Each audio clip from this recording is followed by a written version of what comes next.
কঠিন কথা শুনতে চাও? কেউ এসে তোমার জীবন বদলাবে না, কেউ দরজা খুলে দেবে না, কেউ তোমাকে তুলে দাঁড় করিয়ে দেবে না। তুমি অপেক্ষা করছো, ঠিক সময়, ঠিক সুযোগ, ঠিক মানুষ। ভাবছো একদিন সব নিজে থেকেই ঠিক হয়ে যাবে। কিন্তু শোনো, সময় কাউকে অপেক্ষা করে না, সে চুপচাপ চলে যায়। একটা দিন, তারপর আরেকটা দিন, আর প্রতিটা দিনের সঙ্গে কিছু স্বপ্ন ধীরে ধীরে দূরে সরে। তুমি বলো, এখন না, পরে করব, আর একটু পরিস্থিতি ভালো হলে আরেকদিন দেখি। কিন্তু সত্যিটা হলো, আগামীকাল আসে শুধু তাদের জন্য যারা আজ কিছু করে। তুমি যদি আজ নিজেকে না বাঁচাও, আগামীকাল কেউ করবে না। নিজেকে তুলে দাঁড় করানোটা তোমাকেই শিখতে হবে।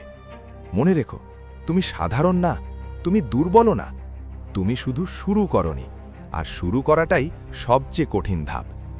আজ একটা সিদ্ধান্ত নাও, আর দেরি না, আর ভয় না, আর অপেক্ষা না, আজ থেকেই। কারণ তোমার ভবিষ্যৎ তৈরি হয় আজকের সাহসী সিদ্ধান্ত থেকে, আজকের একটুখানি চেষ্টা থেকেই।